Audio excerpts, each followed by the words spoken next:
Welcome to the show, Anthony Galvan. You have just completed your rotation in the field as a teaching assistant for public relations. What advice do you have for students at a higher level, at the 10,000-foot level? I think the best advice that I can honestly give is to utilize the mental health token that is given to them after an assignment is due. They have 3 days to turn in an assignment. I think that that's pretty cool. It's never something I've seen in any of my classes.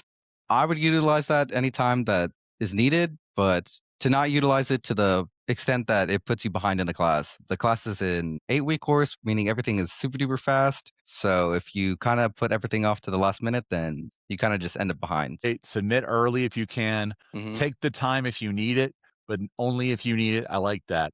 So, our first assignment, the audience research summary situation and audience analysis assignment. There are people who are watching this who are just getting into the course and they're struggling to wrap their heads around that assignment. What advice do you have for them? Okay, so some of the best advice that I can give is to pick something that interests you, a nonprofit, or pick something that is going to tie to your future career goals. I think that I've seen people pick, like nonprofits that have to do with animals because that's something that they're very passionate about, whether it's like dog training or cat, dog sitting, and just owning pets in general. That's something that they're really interested in. And I think that those are the people who succeed the most is when they pick something that they're extremely interested in. Awesome. And any advice on the research process? I know that setting up interviews and sending out surveys can be something that is time consuming, right? Yeah, I just setting up those interviews as soon as possible to get them done. Absolutely.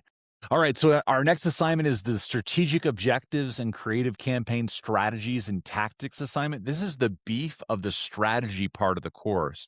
What advice might you have for students who are sitting down to write their tactics, their strategy, and their objectives? I think this was the assignment that I saw a lot of people miss over the theory portion of this assignment. I think that theory really explains why things work in communication. And I think if you don't base your strategic objectives or your campaign ideas that they're just going to fall flat or they're just not going to find the success that you're looking for.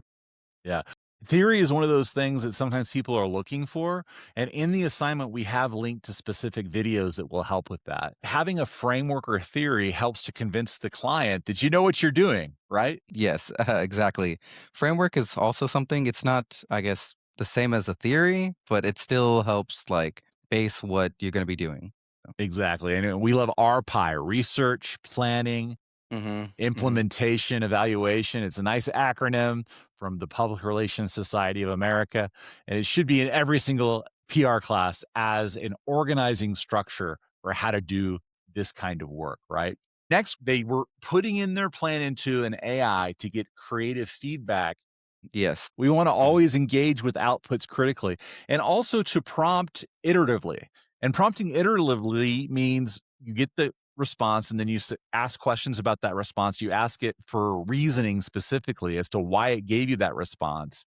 And you ask it for sources and credibility and those sorts of things so that you can have a better conversation with the AI so that it can improve your strategies and tactics as a public relations practitioner.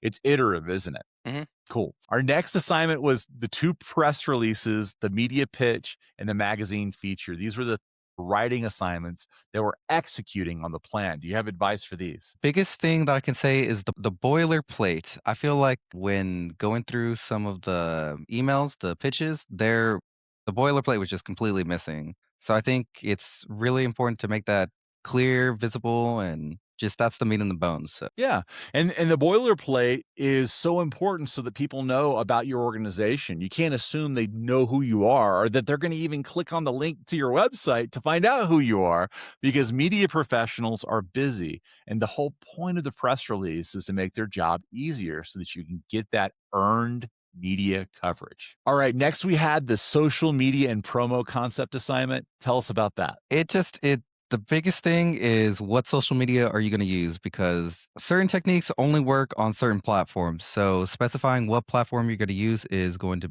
ultimately make it successful. So Gotcha, and what platform do you think that most people would need to use if they're targeting college students? I honestly think Instagram. I think that's where everything is. I mean, I follow a ton of UTSA groups, organizations through Instagram, so that's where I see basically everything that has anything to do with the university. Excellent. And while you're there, be sure to follow content creators at UTSA, our student organization, and Ad Club, our advertising club, another student organization related to public relations, and Public Relations Student Society of America, our actual public relations student organization as well.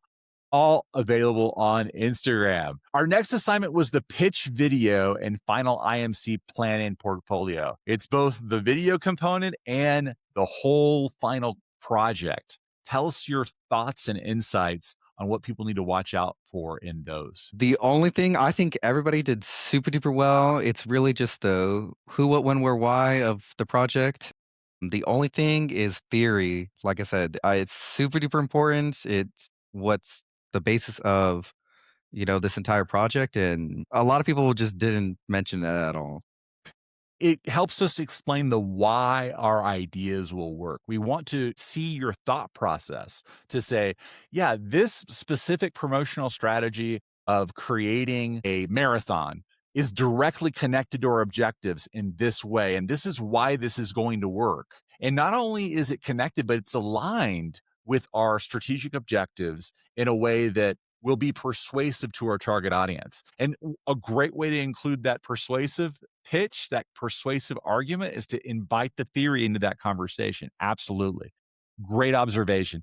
Our last assignment was the crisis communication plan. Can you give some advice on that? I honestly think that you set it up very, very well for students to succeed. I think if you just follow along with the tips and tricks that you gave them, you broke it down basically every single part of the way. So I think as long as you follow your advice, I think everybody will succeed. Yeah, we have a good checklist on that one too, and we have checklists on the other ones, but sometimes it's intimidating because you get into the course and you see all these things and all these lists and all these checklists and all these theories, and it's a lot. So breaking it down in little pieces, I think, is good advice there too.